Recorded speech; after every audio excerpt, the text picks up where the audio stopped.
Hello, everyone. Hold on, we have Oh, not. Here we go. okay. Okay, everybody should be joining now.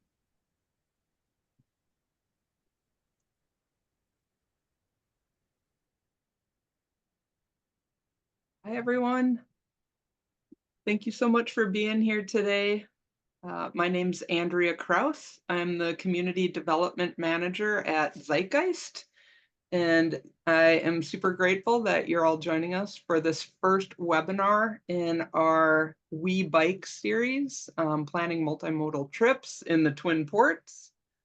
We're very excited to have a fantastic group of presenters from the DTA, the City of Duluth, talking about bike routes, and Essentia Transportation Services, and a fantastic group of panelists who will be extending this conversation with the lens of accessibility for elders, people with disabilities.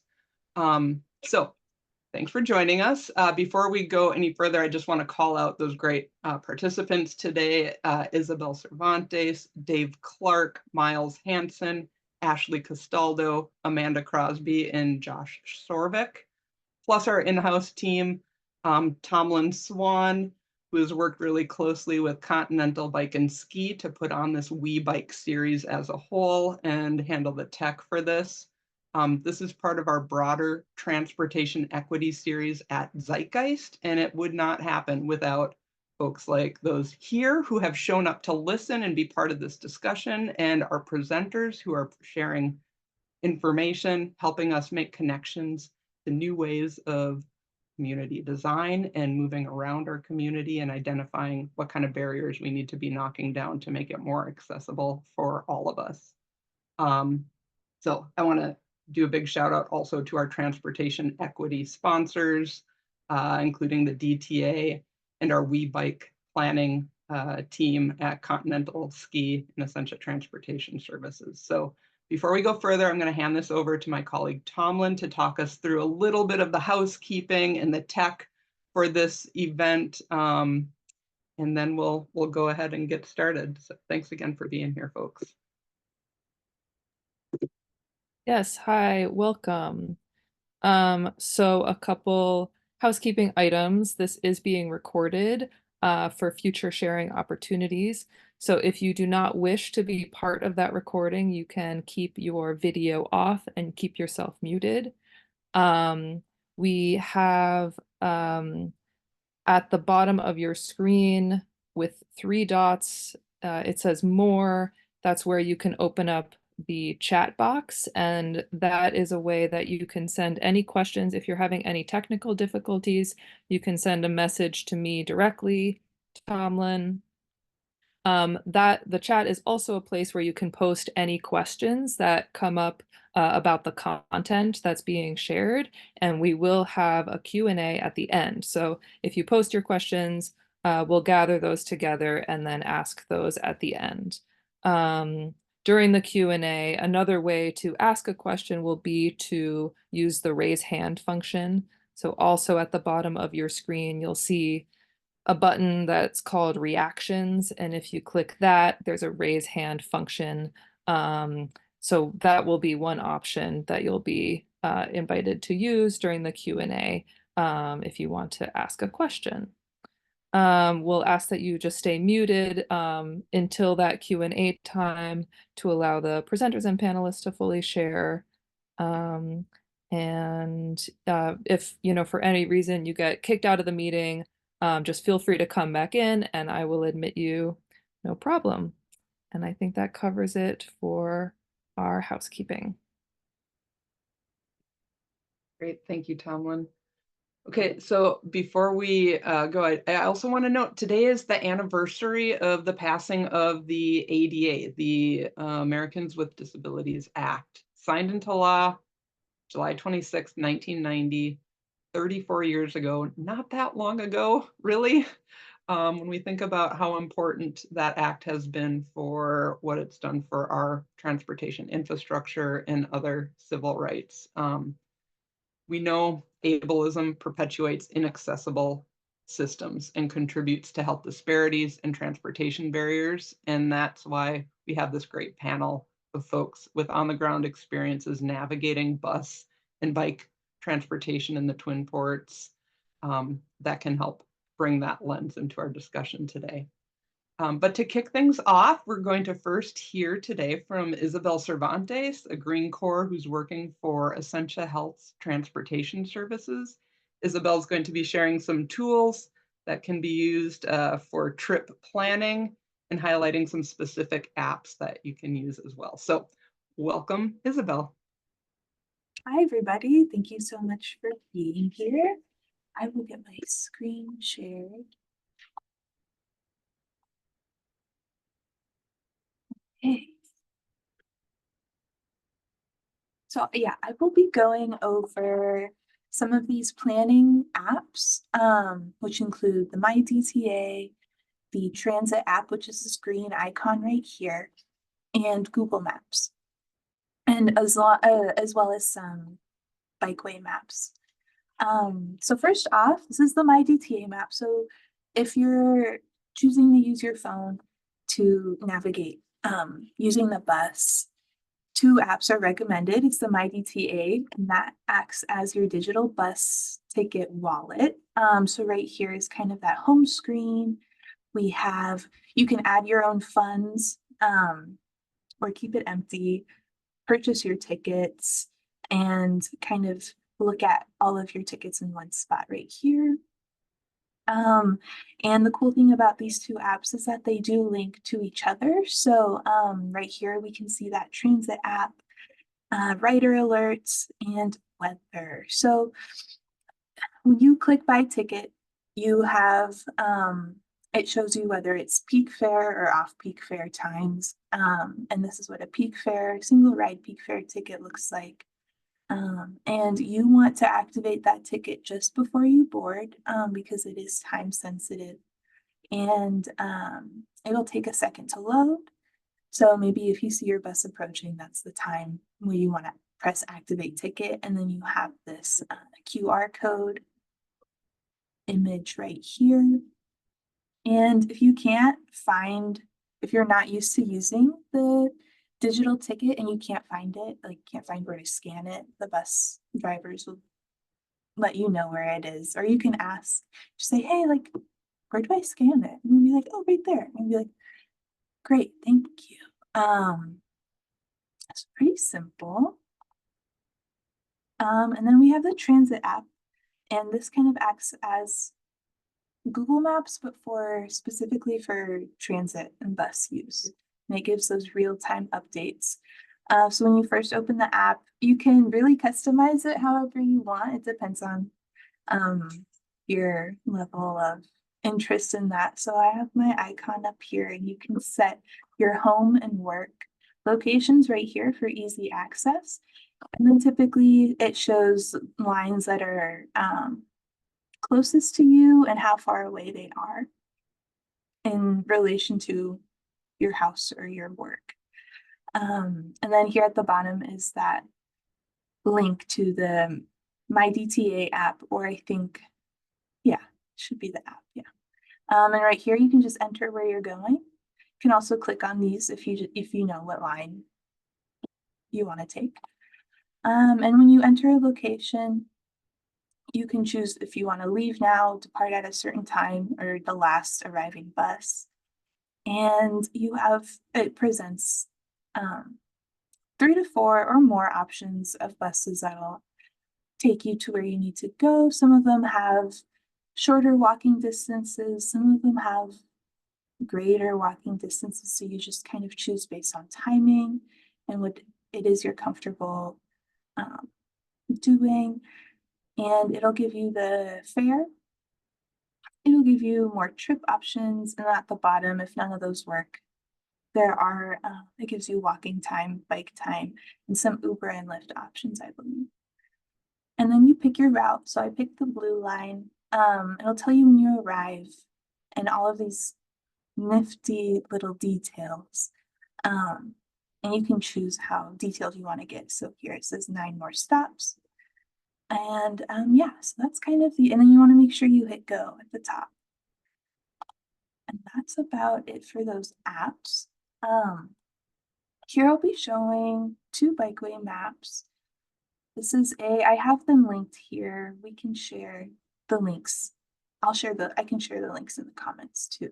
But if you click this legend, is it showing? It's not showing, that's okay. This is basically what it looks like. You can zoom in and out into the map. It shows different types of bikeways, whether they're paved or not, etc. And then there's also this Twin Ports Bikeways slope analysis. You can also click on this image. I think I'll have the slides linked. So you can click on this image and it'll take you to the website. And the neat thing about this one is that it shows you the slope of different areas in Duluth. You can zoom in and you can also layer on existing bikeways, DTA routes, etc. So that's really cool. And then I just want to go over just basic Google Maps.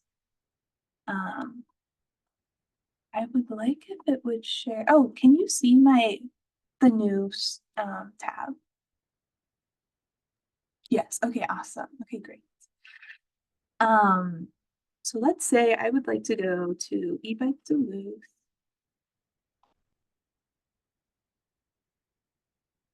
All right, and I'll just hit those directions and I'll start from where I'm at. And right now it's on biking. So that's the cool thing about this section up here. You can really choose whichever mode it is you're looking for. So on the biking, there's this slope, kind of interactive slope tool, or elevation tool, I guess. And I think you have to click on the actual route itself. And then you can see as you drag along on the left, you can see where that coincides on your actual route. So there's that white ball traveling on the route, and you can kind of get yourself prepared. I don't bike too often, so I do like to know what's in store for me if I'm going to bike. Then there's the transit, and it's very similar. It'll give you, so the 103 will be leaving soon. The blue line should also be able to take you. No, it doesn't. Just kidding. And you can get those details. You can see if if a bus is running late. It's very similar to the transit app. And then walking as well. Might take a while. And you can also zoom in and just get really comfortable for what to expect on your trip. My screen is lagging, but what I heard someone else mention on a similar webinar is you can kind of also see if you're going a route you're not used to going, if you're walking or biking, you can kind of zoom in and get a feel for what traffic might be like on the roads typically. So if you're, you can drag your yellow person onto an area, and here you can see you're like, oh, I've never been at this intersection before. It looks kind of intense and maybe not like it hasn't been repainted recently, so I know I want to be careful at this intersection. You can note the date in this top left corner. You can see more dates to get the most recent one. So if you're visiting a new place or a new section of town, that could be useful just for getting a feel.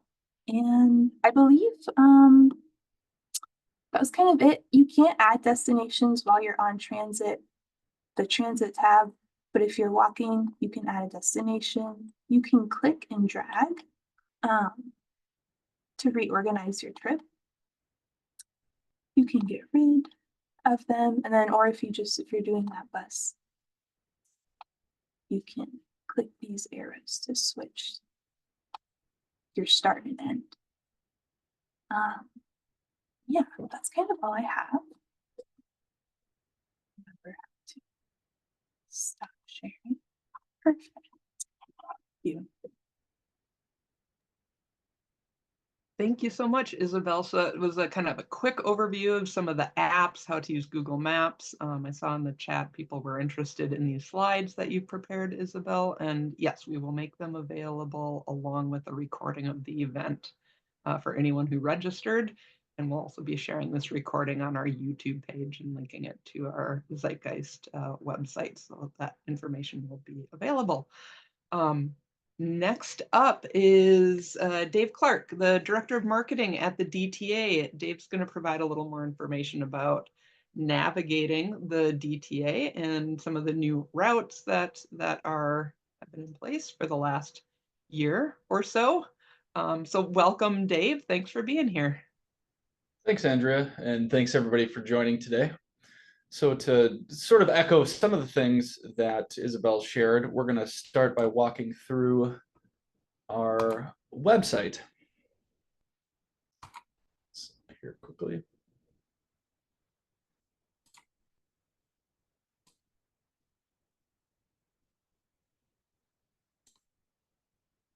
So if I can pin this down, forgive me, our boardroom computer is a little bit slow. I can't seem to expand this. There we go.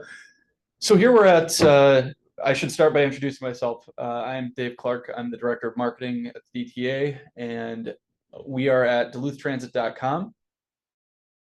And you'll note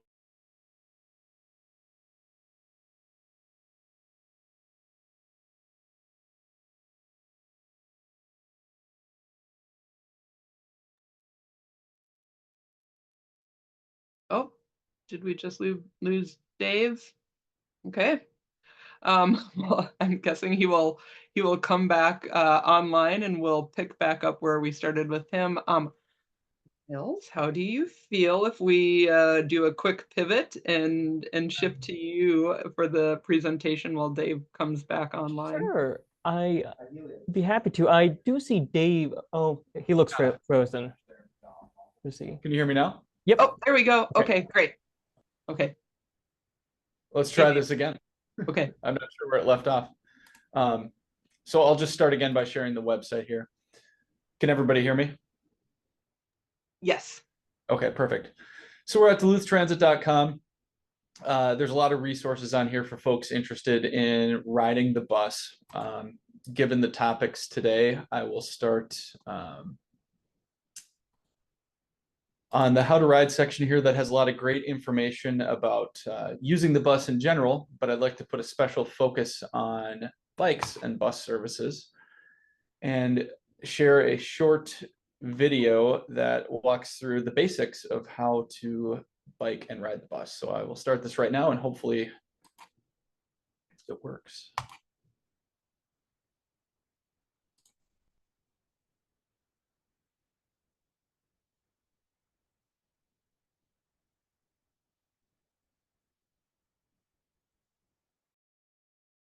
Of how to load the bike rack.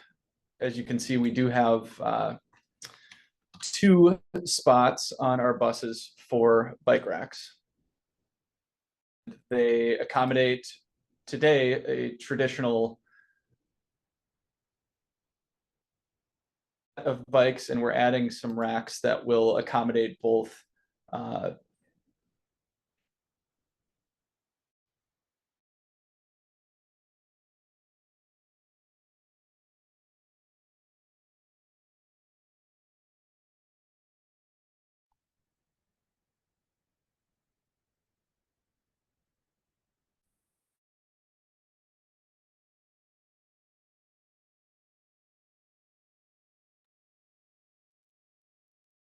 Sorry for some of the technical issues here, folks.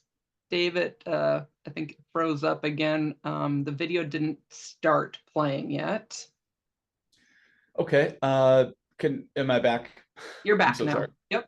I think playing the video may be the issue just from a bandwidth perspective, but I will try sharing my screen once more.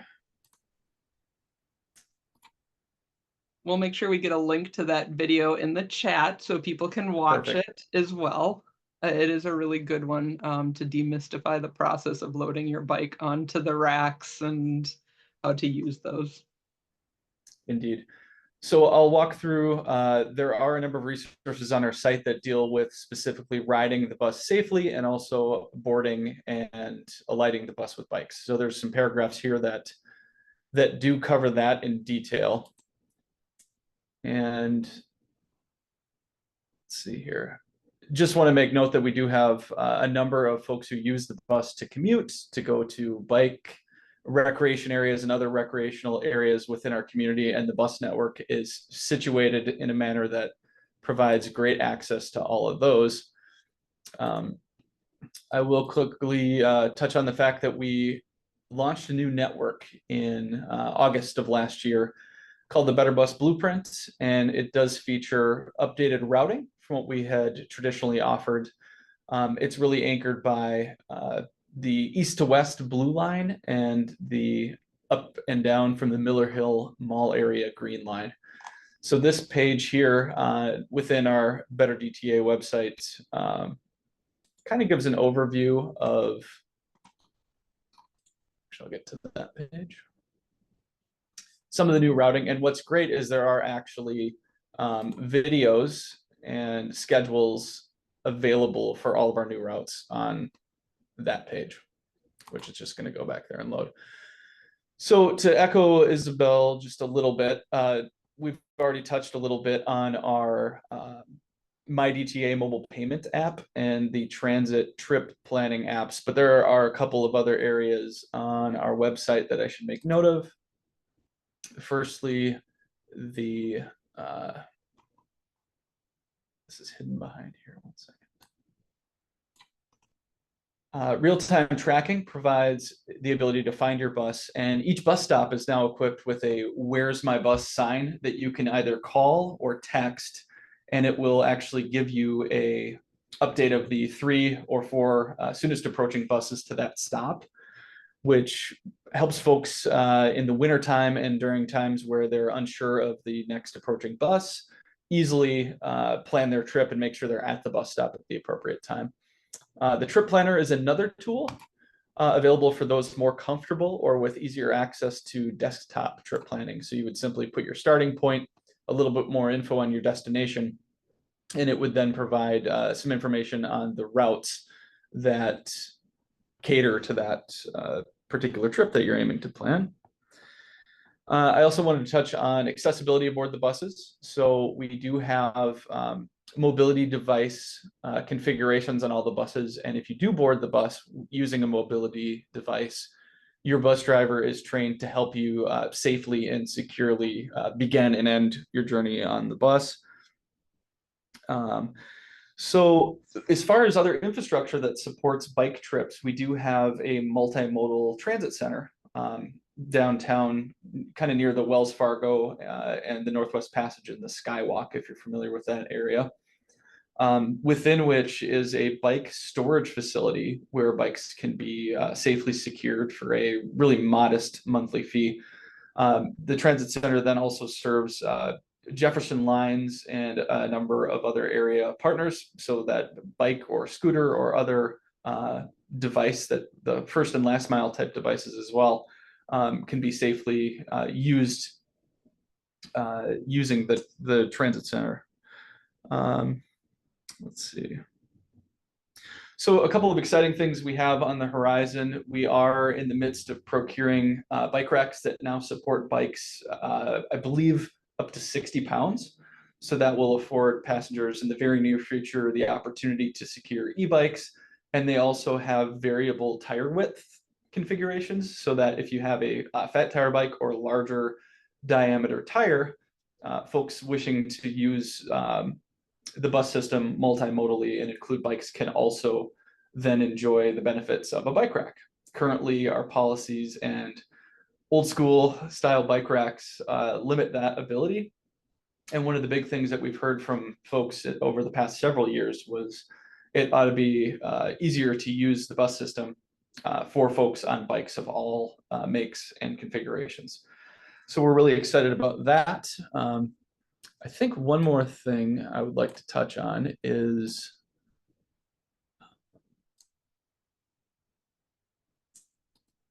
using the transit app.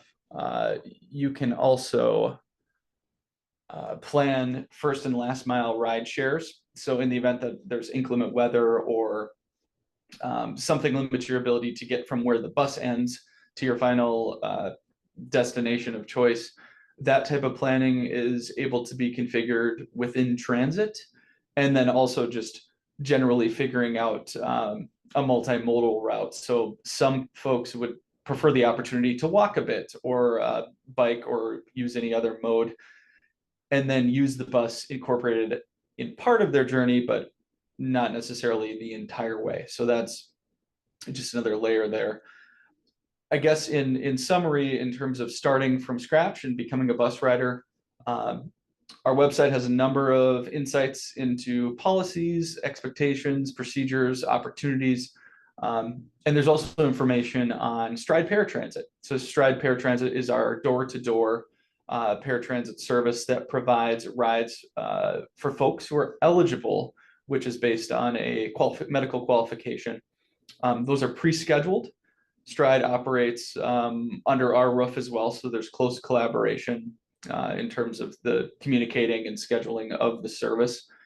And those trips are just a bit more expensive. I think it's $1.50 and $3 versus the 75 cents or $1 that folks would have on fixed route service. And Stride operates during the same hours as the DTA fixed route and has the same span of operation. So if the bus is operating, so say it's 5 a.m. until I think about 12:30 a.m. now, folks using Stride have that same opportunity to use transportation throughout the day as they would on fixed route.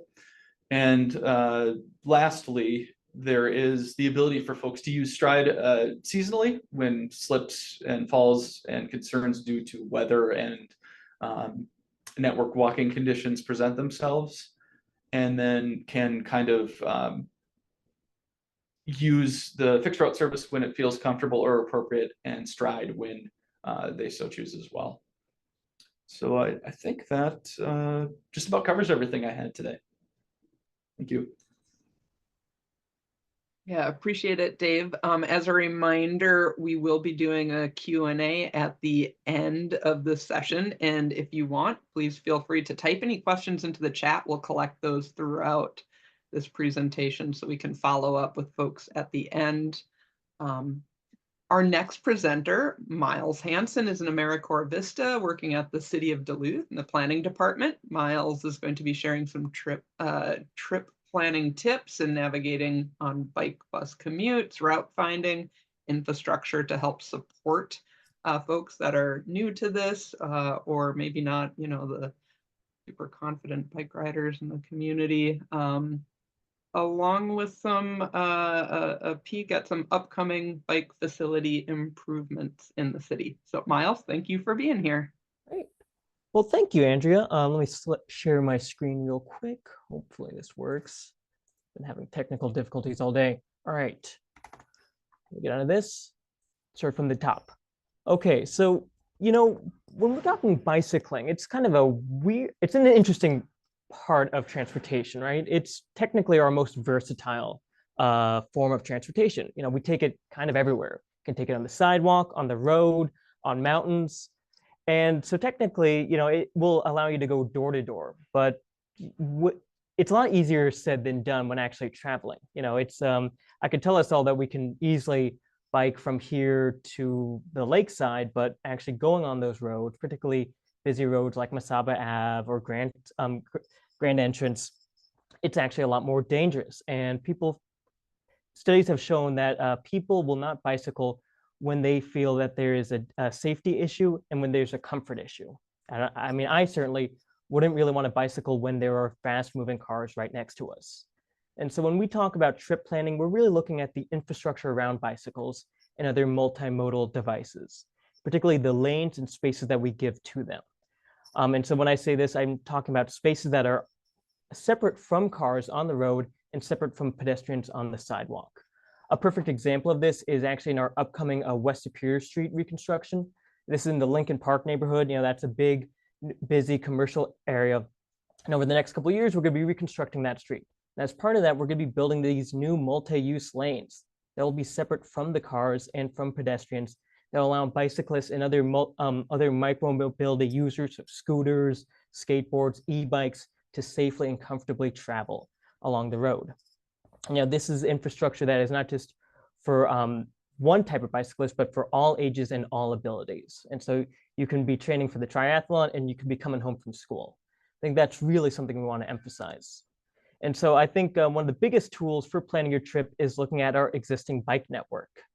You know, you're not going to be taking the network the entire way. You're going to be on street, you're going to be off street, but the network really is this kind of great way to take you to, for the majority of your trip, on a safe road where you're not feeling, where you feel comfortable and you're not feeling in danger of a car. And so this is just a map from the city. It shows all the different bike lanes in Duluth and Superior. And it shows in the green, this is our existing network. The purple dotted line is our future network. This is a network that we are in the process of planning for, but that have not fully approved or have not fully funded yet, but in the next couple of years are looking to implement. And our orange dotted line is segments that we are fully planned for and that will be implemented within just a few years.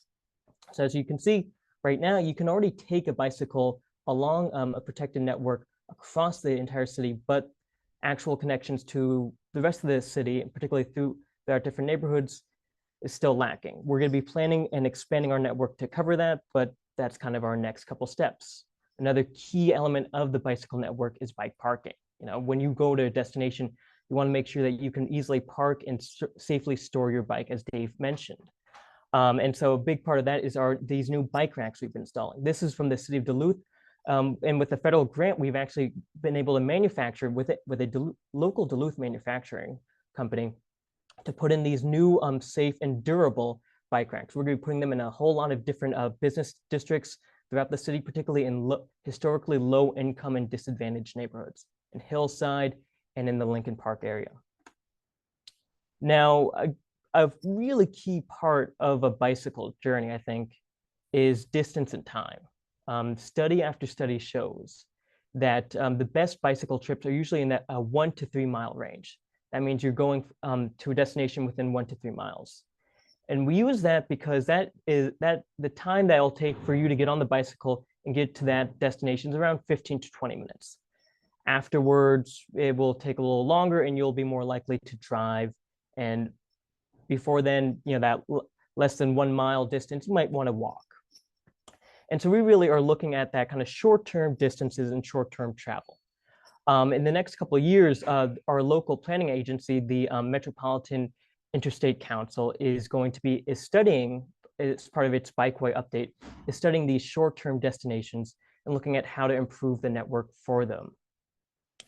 And I think a really key part of traveling in Duluth is that bicycling is just one element of a wider arsenal, and particularly when combined with the bus. The bus can go a lot farther and go and a lot easier. You're saving a lot of energy by traveling long distances, so that 4 to 5 mile journey, whereas the bike can help bridge the gap between the bus stop and your destination. As Dave mentioned, it's that last mile.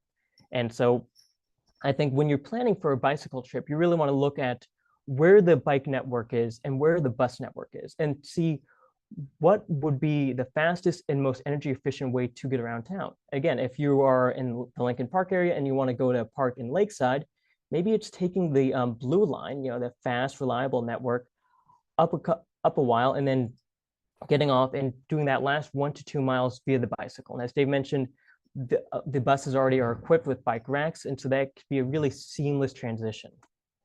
Now, the real meat and potatoes of this is the resources for trip planning.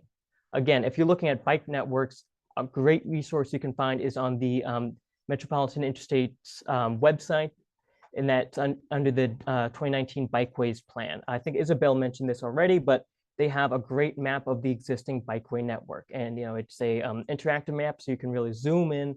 You can see which intersections it gets off in. You can see the slope of each network. And it also shows you what type of bike lanes we're talking about, whether it's multi-use, whether it's off-street or on the road. Another great one that I think everyone else has mentioned has been the Transit app. And I'm actually going to show you a little demonstration here, because not only is the transit app great for getting your bus connection, it's really helpful for showing you a safe and reliable bike network. Normally, when we use these apps, it will, like particularly Google and Apple Maps, it will just show you the fastest route to your destination, which is to them the most geographically closest. So for example, if I was in downtown Duluth and I wanted to get to the Lincoln Park area, if I were to use Apple Maps, it would probably have me bicycle on First Street or Superior, which works in theory, but I'm sure as anyone knows, actually going on that road, particularly around Point of Rocks, is a little scary for a bicyclist. The transit app is a little different, and here's a demonstration.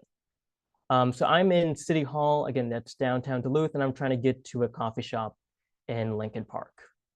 All right, so I Google the shop, there we go. And past the bus network, we have the bike option. And as it shows, I click on it, and it actually, instead of just showing me the most direct, which would be having me go on First Street, it has me go down onto the Cross City Trail, the protected network. And so that's a really useful tool to finding a protected network to make that trip more safe and reliable. And the other big thing that we want to talk about is the future of this network. I think I've mentioned it, but the MIC, or Metropolitan Planning Organization, they do every 5 years, they do a bikeway update. They're the ones who plan for our next bikeway expansion, and they help plan for the policies to protect and support bicycling. And this year, they're up for a new update to their plan. And so they're asking for community input. Zeitgeist and a couple other organizations have actually sponsored to make this survey, which you can scan right here. And it will really ask you just a couple questions on where you want to see that bike network, particularly thinking in those short to medium term destinations. What streets you want to see a new lane on, what type of lane, what would make you feel more comfortable in bicycling within Duluth. All right, thank you so much. That's all I have. That was great, Miles. Thank you so much. I just want to note too, a couple of our presenters here were also pinch hitters at the last minute and came in to cover somebody else. So a big thank you for their flexibility and hopping online to help us talk about these discussions. Miles and Dave, thank you so much for doing that. And Isabel for kicking off those presentations. We're now going to switch gears to hear from a panel that are going to bring in a bit more of the ADA lens to this discussion. And again, appreciate the questions in the chat. Keep those coming. We will circle back to those after the panel discussion. If anybody wants to respond to them in the chat during this conversation, that's fine too. So our panelists today are Ashley Castaldo, Amanda Crosby, and Josh Sorvek. And I'm going to ask you, the first question is to start by telling us a little bit about yourself, who you work with and for in regards to transportation accessibility, who you want to center in the conversation around mobility justice. And we'll start with you, Amanda, and then we'll have you pass it on to the next panelist. Yeah, good morning, everybody. Happy to be here and talk a little bit about transportation, one of my favorite topics. I work now with the ARC Northland and have worked in the disability advocacy lens for approximately 20 years now. And one of the biggest barriers to independence and access has been transportation in my experience. So I want to talk to the group and just let everyone know that transportation is more than just about getting from A to B. It is essential for individuals to have independence and access to employment, education, healthcare, essential services, even food. And what people forget about a lot is social activities. So that's where I'm at right now, and I'm going to pop it over to Ashley. Hi, everyone. My name is Ashley Castaldo. I am actually the chair of the Commission on Disabilities for the City of Duluth. I also participated in the advisory board for the DTA about a year or so ago, and helped kind of with some accessibility concerns with them. So just a very avid member of the community and passionate about transportation and making sure that people are given as much independence as options as possible, to integrate their life and to get to where they need to be. And I will pass this on to Josh. Thanks. My name is Josh, and I work for Essentia as a speech pathologist, but I've spent a fair amount of time in more of a recent history, actually over the years, working with Northland Adaptive Recreation. Lately, looking more so at hand cycling and the creation of more universally designed trails to get folks out into the wilderness a bit using adaptive bikes, which historically has been a big challenge, but through some advances with technology and then some greater awareness that everybody's advocating for, we've been making some significant gains, which is really exciting. So, me. I don't know who I'm passing it back to. Oh, probably you. thanks, Josh. Yeah, appreciate hearing a little bit of that background and the lens with which you each come to this conversation. So, question for each of you: how do you usually get around town, and why? And is that your preferred method? If it's not your preferred method, why are you not using your preferred method? And Ashley, if you don't mind, we'll start with you for this one. Sure. So, generally 9 times out of 10, I end up using a car, but that's only because I generally drive with my husband and my son at the same time. And so the more people you have, the less diverse of the options you have. It's either busing or a car, usually, if you have more than one person. That's not my preferred option, but my second is my more preferred option, and that's a tie between biking and walking. I probably walk at least close to 3 miles every day, if not more. And then sometimes I'll do biking on the trail also. For me, it's been more like I just feel tense or unease with biking. It seems like especially with the way the city is mapped out, there's a lot of unexpected things that can be tenuous or more stressful when you're biking. I think especially with my autism, if it felt like there was less surprises on a bus route, I would be more inclined to use it because I love busing, or I love biking. But the bus, I've slowly acclimated to get back into that system. I used to use the bus a lot in college when it was free. And that's been a really good incentive for me to get back into public transportation.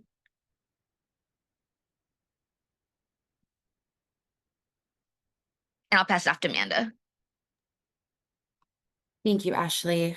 I'm one of those lucky individuals who uses my vehicle and has a vehicle to get around. I grew up rurally, and it was a necessity to have a vehicle, and that kind of just transferred over into my life here living in Duluth. I do love riding my bike and have used that as my main mode of transportation, especially when I was younger, and having a vehicle is costly, and there's repairs and there's other things that go into that. So I'd use my bike quite a bit. I actually appreciate the video that was shared, and I can't wait to watch it later because I have been really wanting to get back into riding my bike as my main mode of transportation and taking that to work with me. And so I've just been a little bit hesitant to take it on the bus. So I'm just really appreciative of that. So again, car, then bike, and then I also would walk if I need to.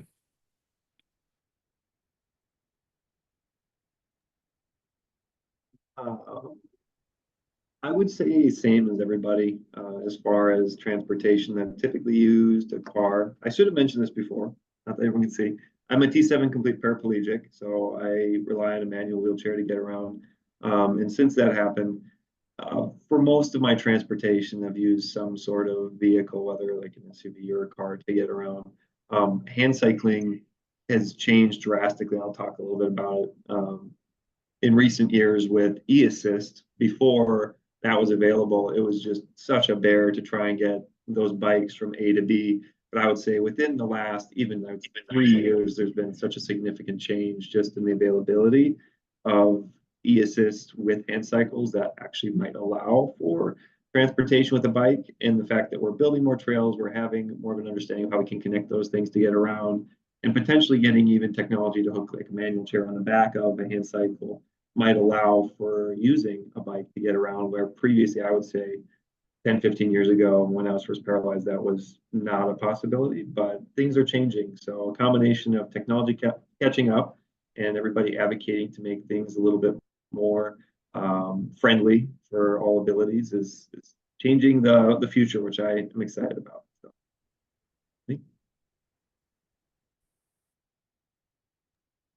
Thanks, everyone. What's one thing that you wish people understood about the challenges you or those that you work for and with face when getting around the community? And do you see ways that that could be improved?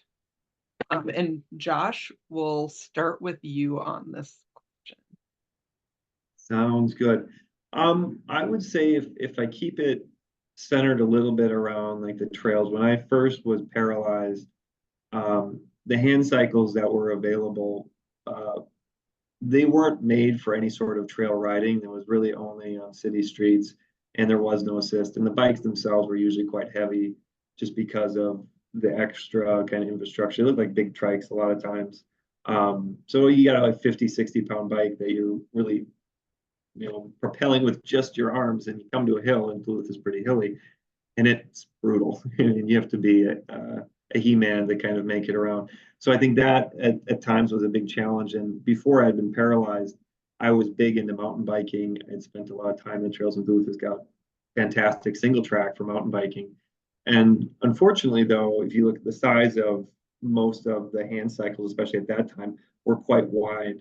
And most of that single track, you could maybe get through portions of it, but you would inevitably come across a part where there'd be either a log or two trees or a rock, something where you'd get stuck or wedged in such a way that you wouldn't be able to continue that journey. And if you did, you'd have to have at least 2 or 3 able-bodied people to try and pick things up, trek you along and then set stuff back up and continue to keep going.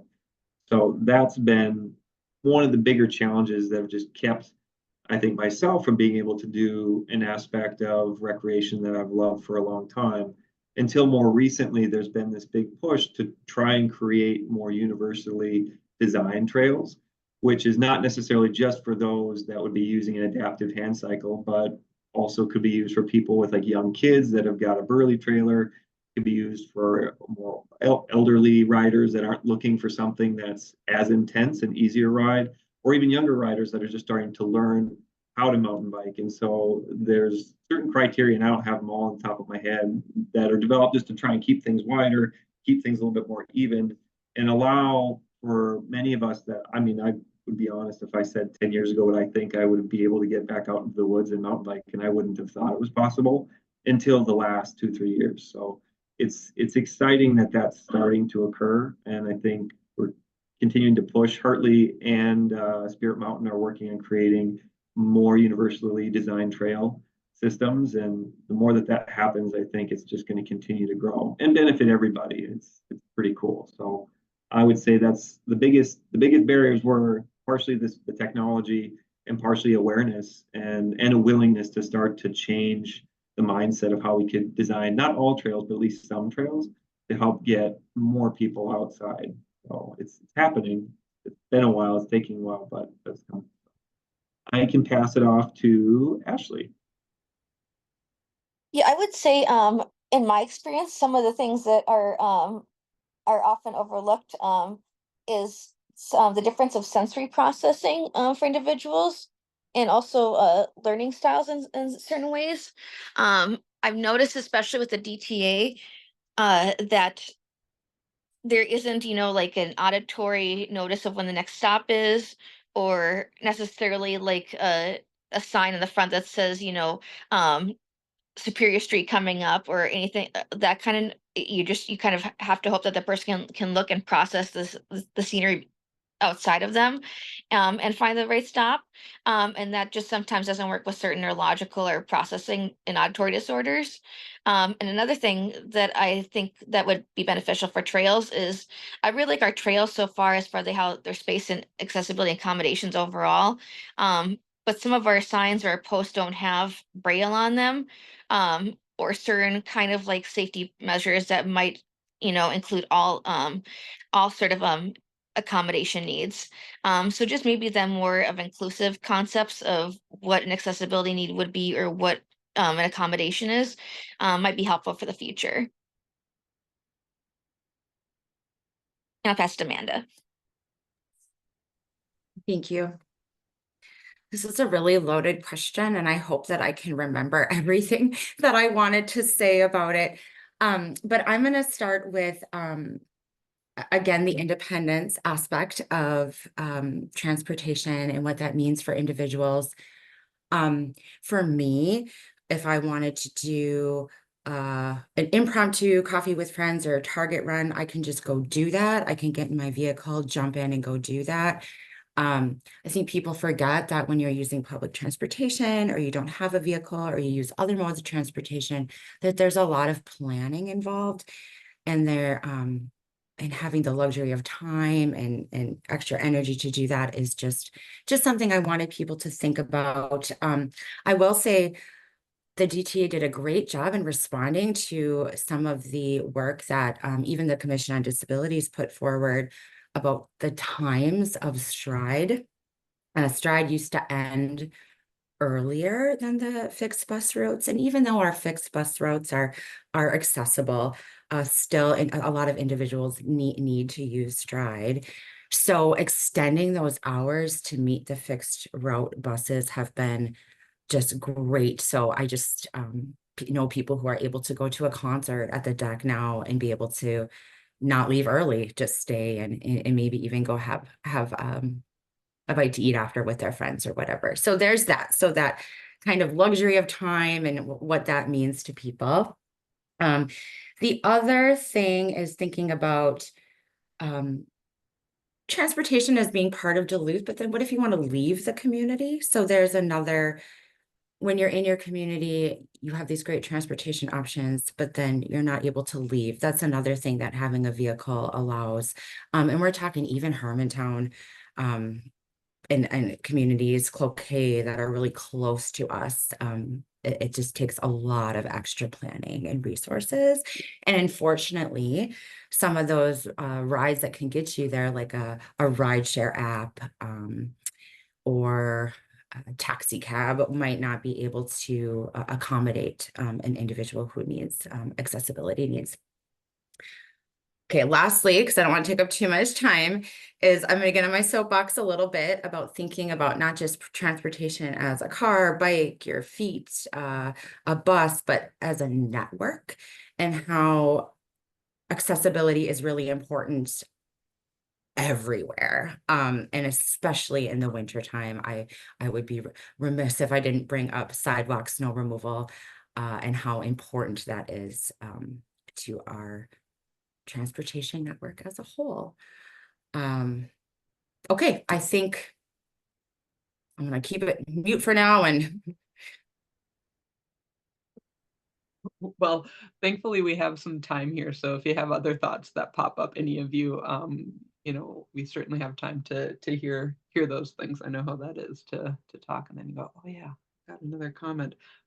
Thanks for mentioning that network piece too, because you're right. It takes, and Josh, I heard this also in what you were saying, you can have some pretty good routes, but if there are gaps in it, or even what might be perceived as small barriers for some within it, it can completely take that whole network out of functionality for a lot of users. So addressing some of those network gaps, whether it's snow, vegetation, other physical barriers in a path, is really critical in the maintenance of it. So the last question I have for you all before we turn it over to the audience for some questions is, as you think about first starting out with a new mode of transportation, and Ashley, I heard you mention something about getting reacclimated the bus again. So as you think about being a new user in a new mode, do you have any tips, advice, warnings that you would share with folks who want to explore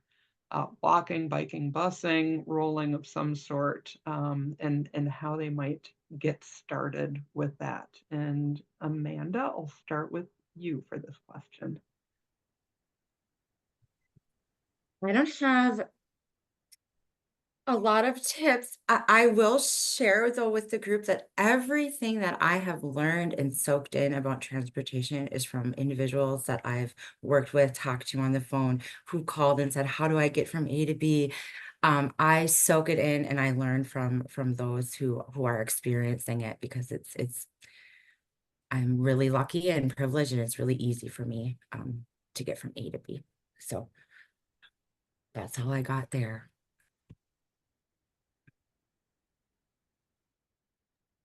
Ashley, let's go to you next for this. Sure. So I have a neurodivergent perspective on this. So for me, I don't do well with unexpected surprises, or not having every answer ahead of time before I kind of jump into something, because I don't want to be the person who's getting flustered and panicking when I get to the next stop. So my recommendation is do whatever you need to do to be able to trust your own body and trust your own peace of mind when you're taking a new venture of new transportation. So for me, that meant getting every brochure from the DTA that I need to. I made sure to call the DTA. I'm sure it was probably frustrating on their end, but I made sure to get every answer possible, because if I want to be a good bus rider or a good and diligent member of Duluth, I want to have the important information accessible to me. Especially if it's my ride is successful, I want to share that to the community and tell them the great benefits of the bus. So in order to know it, I need to have that information. Don't be afraid to ask questions. Don't be afraid to ask for help, especially if you're, kind of even just walking or bicycling. If you need to have directions, don't feel like you have to kind of navigate on your own. And especially if you're venturing out, it's always fun to try it with a partner first. Like me and my husband started biking together as a way to connect and be together, and that kind of instills the confidence. So that kind of teamwork is really helpful. And I would say just, don't be afraid of taking that initial step. It's always fun to try something new, and that's a really great gateway and a good skill to develop. So that's my process for it.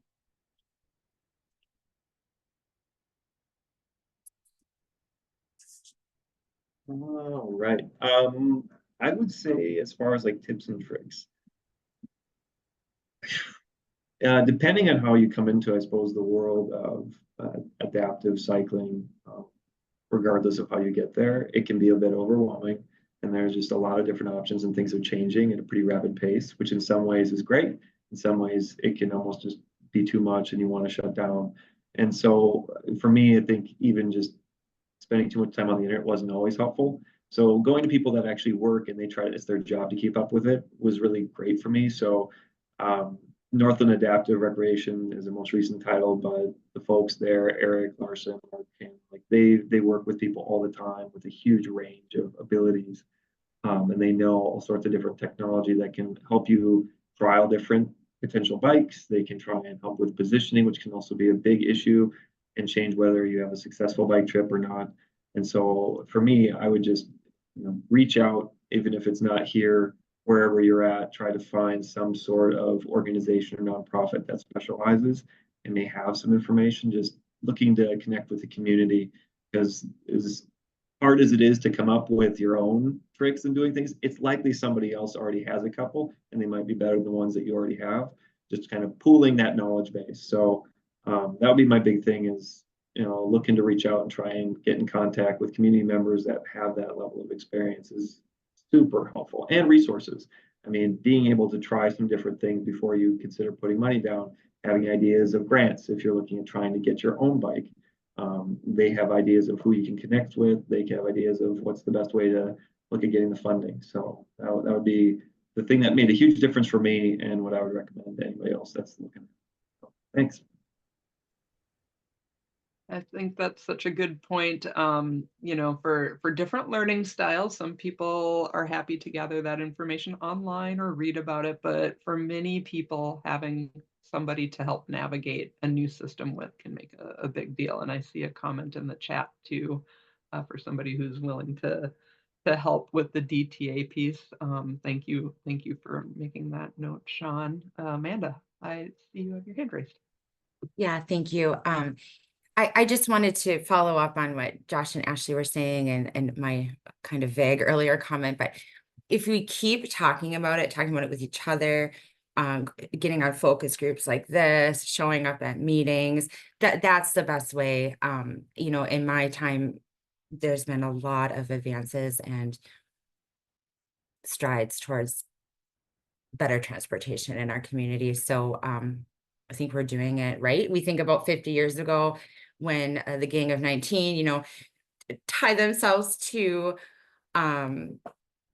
the buses so they could get around. I mean, just from there, I mean, now we can ride the bus, but what are those other little pieces? And that's that disability justice comes in. Like, how do we open up our minds and expand upon that? So get in there, keep talking about it. That's what you need to do. Show up. That's my advice. Yeah, so in addition to allies, accomplices, people who will be there with you in this journey to call for more of those. We'll pause now on my questions and open it up to questions from the audience. So if Tomlin will start with any that might be in the chat.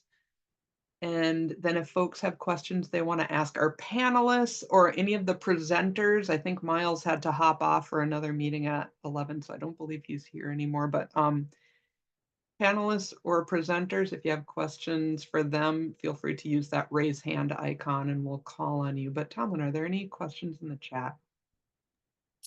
There was one that was posted and it had a couple responses, so I'll just read the question and then the answers.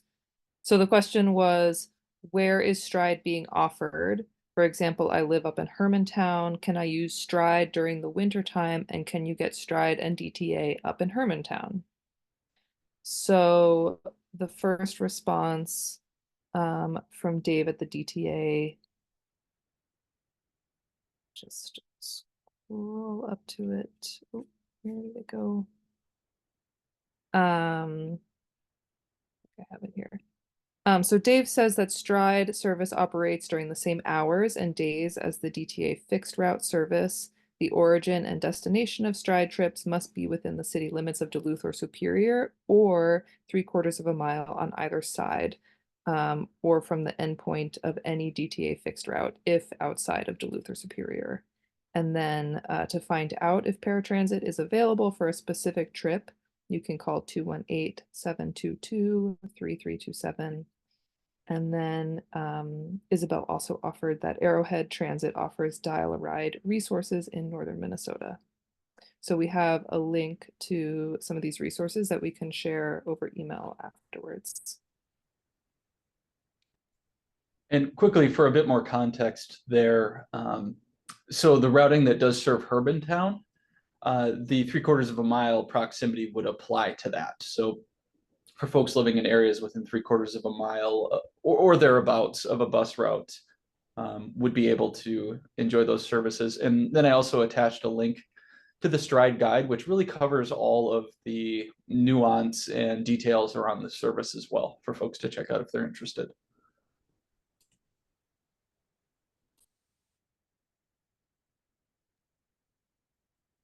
Thanks, Dave. Other audience questions? Let's see, got a couple of raised hands here. Let's start, Judy. Both you. So I'm curious. I use the Google Maps is kind of typically how I get around here, get around other cities. It is not doing a great job at all. And I don't know, I am very interested. Like I've been trying to express concerns and to the DTA for years and years. I'm finally on the board. I don't know that that's going to help. But from a user who uses the bus, I am not a driver. I'm visually impaired. The Google is not giving appropriate bus times. The app is confusing. I actually have a blind friend who's having more success than I am using it, partially because some of the print is so small that it is not very readable, and it's very confusing. And they don't match up what Google has on its, Google Transportation versus the app. I'm wondering if there's anything being done to, and how do we, like, how do I express issues? I have a ton of pictures of here's how the map, here's how things are not working. And I don't know how to get any help, because typically whenever I've talked to somebody, it's fallen on deaf ears. I have a lot of concerns over the accessibility of the signs that match all the other signs. I was told, well, you know, we had them that they, I don't remember what the word that he used. Basically, they're, you know, the signs, they match. It's like, no, no, no, no. Bus signs don't match. They need to be clear. There's bike signs. They're way bigger than the bus signs. They're hard to read. The details are hard to read. I'm thankful for the iPhone, so I can take a picture of things, blow it up, and actually read it. But that's a lot of extra time spent. And thank you. I think it was Amanda who pointed out just the extra time it takes to be a transportation rider. And the DTA system, especially since the blueprint change, has added a lot of time. This morning I got left by a bus who was, I could touch it, and the bus driver just drove off. And then I had to figure out, I mean, I figured stuff out, but fine. Not to mention, and I'm just going to call this out because I'm here, and this has been very frustrating to me. And I've had really interesting questions from people who want to ride the bus who've kind of given up a little bit. One of my friends was going to ditch her car, and she was like, yeah, if you and the 3 other people that I know who've ridden the bus their entire life can't figure this out, I'm not even going to try. But the colors, all of the colors on the Google and the other map, they're pretty, but they are not informational, and they're very matchy. So if I'm sitting on 6th and 4th, it would be nice to have a little bit of an indicator that, oh, the 104 is a different color than the 103, the 10 whatever, right? And I know that somebody's doing something with the Google app. I've asked sometimes people at the DTA, and they're like, yeah, we don't have any way to connect with Google, which I can't imagine is true. And because I see things change. For a while, the blue line and the green line were 102 and 101, and now they're the blue line and green line again. So somebody's doing something. But I'm wondering, from a person who has a disability, who has a lot of concerns that I have tried to express in multiple ways and feel like I get nowhere.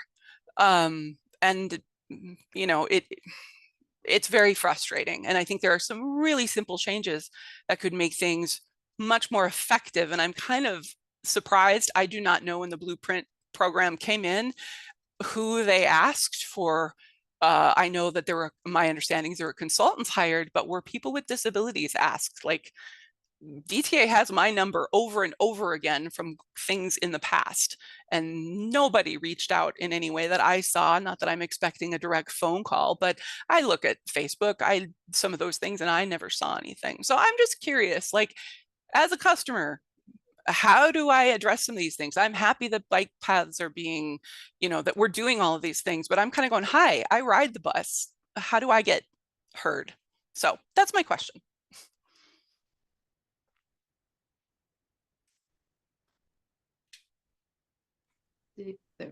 Thanks, Dave. Thanks for sharing that, Judy. This is Dave. I do have an answer for one of your concerns that might provide some clarity. So the way that the feed connects between Google and our transit app and all of the technology that the DTA has is currently existing in a software that only allows us to change the system when we change a quarterly driver pick, and all of the technology that pushes out all the route information gets distributed. So if changes take place to our system between those quarterly milestones, they don't correctly get depicted on our system, but they will on Google. And that's something that we're in the process of upgrading, which should provide massive reliability upgrades to that. We hear from countless people that's been a challenge.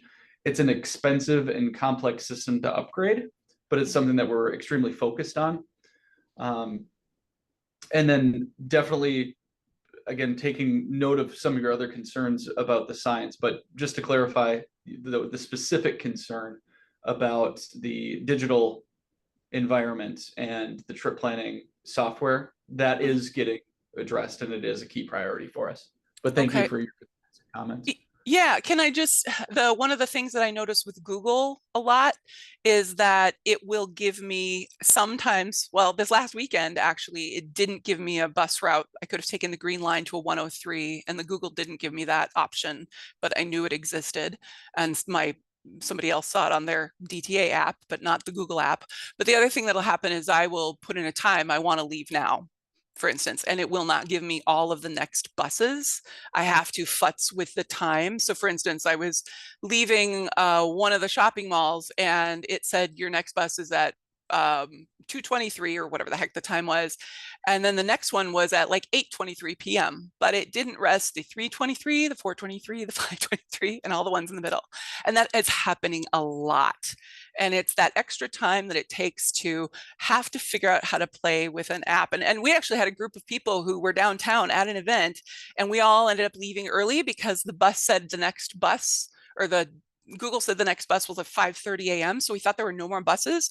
Came to realize that was not the case. There were a few additional buses that night, but it does that a lot. It'll give me the next one in the next morning. So I just think that's, if you're an average person picking up the app, picking up the bus, you're going to think there's no bus options. And I think that's an important piece when I want to live in a city where anybody can ride the bus and they don't have to know that they have to futz with the system. So I'm curious about that. All very fair points.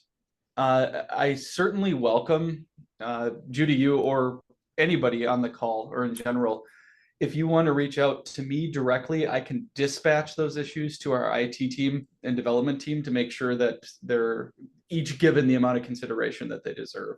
So my email, I'll add it to the chat, but if you could, I would just really like the opportunity to address and help troubleshoot any of those and all of those issues specifically. And I'm just not quite sure this is the appropriate forum for me to try to accomplish that, but I do genuinely appreciate the feedback, and it's something we do take seriously, and we do get an abundance of it. So thank you. Dave, I'm curious, is there, I'm hearing issues with the Google Maps connection and there being a quarterly update. So I could imagine like reroutes related to construction projects or other unanticipated changes in the system create issues there. What would you recommend people use as a starting point for route planning if Google Maps has some problems? Yeah, I would say and it is extremely frustrating when we have short-term detours and things that pop up that weren't part of the plan. We always have to adapt. I would say the biggest single thing that folks could do, though, would be to visit our website and go to the service alert section. So if you're a regular rider and you're familiar with the schedule or rely on a certain route or certain bus stops, if there's anything that's called out on that feed, you'll at least have the foresight to know that either A, this is what's happening, or B, I need to look further into this or watch to see if this detour develops. Sometimes we're waiting for a detour to start. Other third parties are telling us one thing and then the plan can change. But I would say in the intervening time between the quarterly picks for the short term, using the transit app is the most user-friendly and reliable method, but more often I would honestly say the transit app is probably what I use and what I would recommend. Although none of them are perfect at the moment, admittedly. It is an iterative process, and we are specifically, again, changing it so that all of the pieces in we call it our technology ecosystem, all match up in terms of the current routing, the current trip times, the current time points, bus stops, and detours. And it's a big project, but we're extremely focused on getting that right. So, but I believe that the criticisms of the unreliability are valid, and I'm not going to personally sit here and make an excuse and say that anyone's wrong or doesn't have a valid point, because those challenges are real, and it is extremely frustrating when you depend on transportation to be reliable, and sometimes or even often it might not be. So definitely hearing this and appreciating the frustration that folks can have sometimes facing these issues. Dave, thanks for being a point of contact on this and helping us get those messages passed to the appropriate people. Rachel, I'll go to you next for a question. I see we've got another couple that are popping up in the chat, but we'll take the 2 raised hands first and then go back to the chat. Okay. Hi. Thanks for having me, inviting me to be part of this. And I get the gist that we're all on the same team here on trying to help everyone, not just able-bodied, wealthy people get around town. So I am also like Ashley, I am autistic. My children are autistic. And so transportation can be, it's something we always have to think about. I am able to drive and I have a car. Sorry, there's like a tree being cut down right here. It's really loud. So okay, I'm trying not to get too far away from the Wi-Fi, but so for me, and then my son has type 1 diabetes, and so as well as autism, and so we end up driving pretty much everywhere because of the other ways of getting around either aren't safe, point blank aren't safe, don't feel safe, or they're unreliable, or they're too lengthy. If I go out, I want to know I can get back to my son very quickly, so I usually choose to drive. It's my preferred way of getting around is to not use my car because of various reasons. There's multiple reasons, and that I think we all probably would agree on. And I just say this is an observation that I've made, realized over the past few months, is that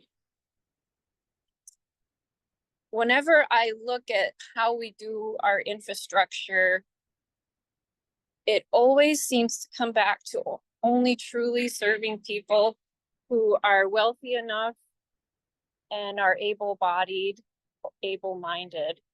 We leave out elderly, we leave out children, we leave out people who are not financially able to own a car, we leave out people who are not able to drive a car. And the very people that we need to be thinking about the most are those people, and those are the people that we don't think about. And we leave them with these, you know, Judy's saying her issues, and it just, I think that we can, I think all these options are wonderful, but it's a little bit like a Band-Aid. And it's very frustrating for me. My daughter takes the bus to and from school. She goes to Harbor City downtown. She gets a free bus pass during the school year, and she takes that, but she doesn't like it. She recognizes the benefit of not driving to so many things, but she doesn't like taking the bus because she doesn't always know when it's coming. It was really hard to get her started. She was supremely anxious. It was awful. And it's often just noisy. I worry about her. You know, it's also, as a woman, we also have issues with transportation because statistically women are more at risk being out by themselves in a city as opposed to a man. It's also easier for men to ride up and down a hill on a bike, which e-bikes help with that. You know, my husband, he doesn't even think about things that I think about when I'm going downtown. And so I have my daughter there, and it's like, you know what? I want very, very frequent buses so that she doesn't even have to look at her phone when they're coming. And I want them to be really networked in, so she doesn't have to walk very far. And when it gets late at night after a play practice and she's coming home, she does not want to take the bus. She does not feel safe. I have to pick her up because she doesn't want to be stuck at night downtown and not know if the bus is coming or not. When it's coming, did she miss it? And so I'm just saying, like, we only ever really serve the people who already have all the means to do anything they want. So I think that there's a bit of advocacy. I'm sorry, I'm talking way too long, but I'm sorry. There's a bit of advocacy and coming together. I think that we need to be, these are all wonderful things. Like, how do we get our voices heard in the general public and with our politicians? And I think that we're talking amongst ourselves, and that's good, but we need to reach out and to and make our story known and have our voices heard. And does anyone have any comments on that? Or I guess it's not really a question, but sorry, that's talking sometimes a lot.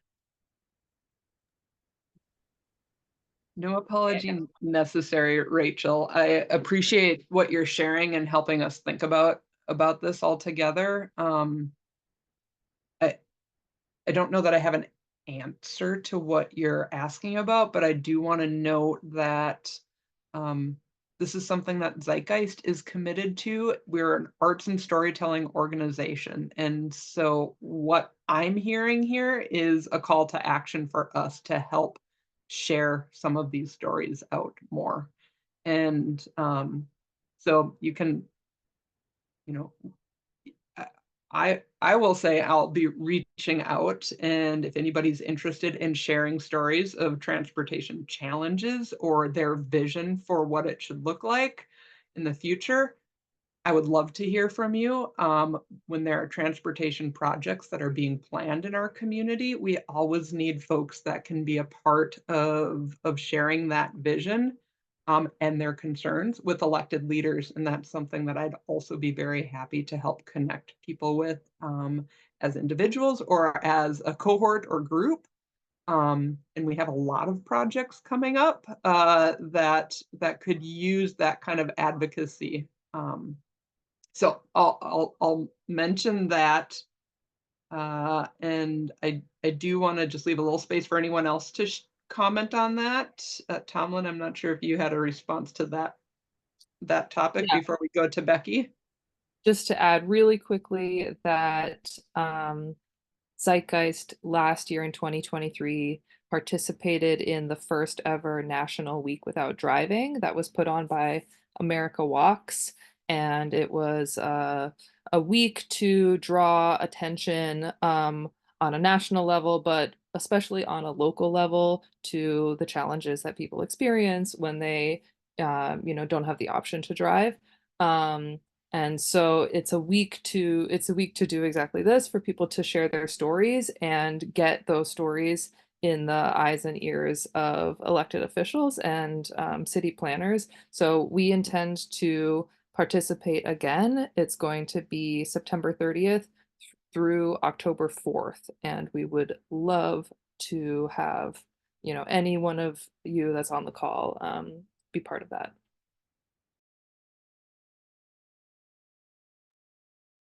Becky, we'll go to you next, and then I'll just have some final wrap up comments here too.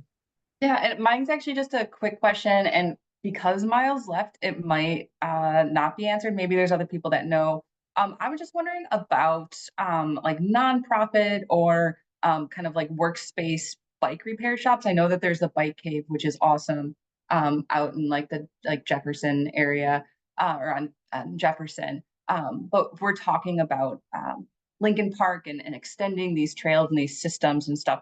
I'm wondering, in spaces like that, bike repair is really expensive, and it's something that we can also learn how to do, but keeps us from biking a lot of times, not knowing how to fix a flat or get a chain on, things like that. And especially, I live in Lincoln Park. I see folks riding bikes all of the time that I'm like, how is that even like being held together right now? But because that's their option, that's how they get from A to B. And that's they know, and they can't afford to fix it or figure out how to do that. So I'm just wondering if there are plans for something like that, like a workspace or something like that in like Lincoln Park, Dunfeld area or Hillside. I know, you know, like I said, there's the bike cave, but that's not accessible if your bike is broken in Lincoln Park.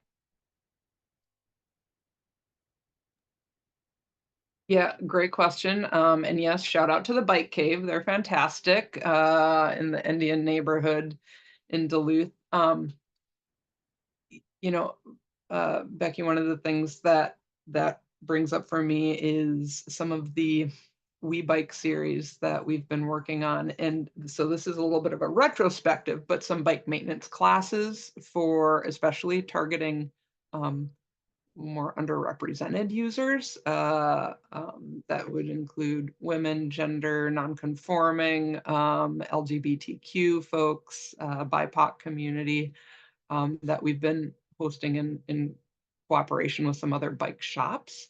That doesn't necessarily answer your question to a permanent location somewhere where people can go for this. You might know of some of the tune-up stations around town. They don't offer instruction, they offer some equipment that you could use if you know what to do. But I certainly hear a call to action for some bike maintenance classes for folks to learn a little bit more, and would love to keep offering those to the community. I think it's a great skill, something I need to learn more about myself too. Anyone else have comments on that they want to share? Yeah, I do, Andrea. I just wanted to point out that that comment, prior question, I believe from Rachel was really important. Just the recognizing, you know, the privilege of accessibility, and potentially considering, you know, our health gaps that impede transportation or even receiving the information as being a possibility. So maybe, especially thank you to Essentia being on board with this call too as well. Maybe strengthening our relationships with our healthcare providers to help provide better equitable health access or better ongoing relationships to, you know, investigate how that relationship between healthcare and transportation can be better conjoined. I think would be really helpful in the future. So that's the only comment I had. Thanks, Ashley. Let's see, I see that a couple of our presenters have put their contact information in the chat. We're going to share a few links in there, and we'll share these out to all registrants too, once we get the video posted and all. But before we go, I just want to, and if you have to go, we're at 11:30, so I understand. I do want to mention a few upcoming events we'd love to see you at. The first is coming up in about a week and a half. Neighborhood Night Out happens on Tuesday, August 6th. And Zeitgeist is going to be hosting a hillside night out at the Freedom Farm in Duluth, Minnesota. Family-friendly games, food, art making, and community vision, a chance to connect with neighbors and talk about what you want to see and activate some of those ideas. There's also going to be a COGS-led bike course and a youth helmet giveaway at that event. And I believe, well, I'm not going to overpromise on anything additional right now, but we were hoping to find somebody with a tune-up station for bicycles to TBD on that. We're also working with Bike MN to offer some adult learn to ride classes. Those are going to be happening in late September into early October. So if you are an adult interested in learning how to ride, or increasing your skills, we'll have links for those courses. And then our next in the Transportation Equity Film Series is The Street Project.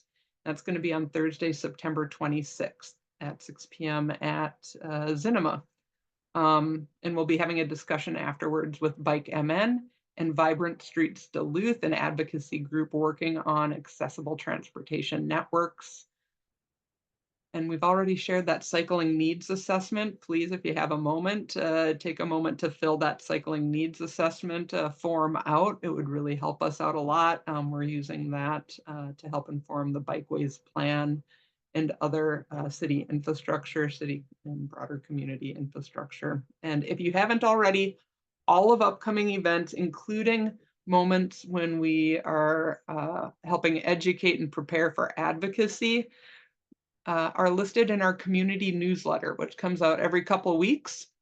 If you haven't signed up for our community newsletter, if you go to the zeitgeistarts.com website, there will be a pop-up that appears, and you can click on the community newsletter and provide your information. And Tomlin, I see you have a comment, so we'll go to you. Thank you. Just one more thing to mention as an advocacy and storytelling opportunity. Every year, Zeitgeist partners with the DTA on Transit Equity Day that takes place on February 4th annually.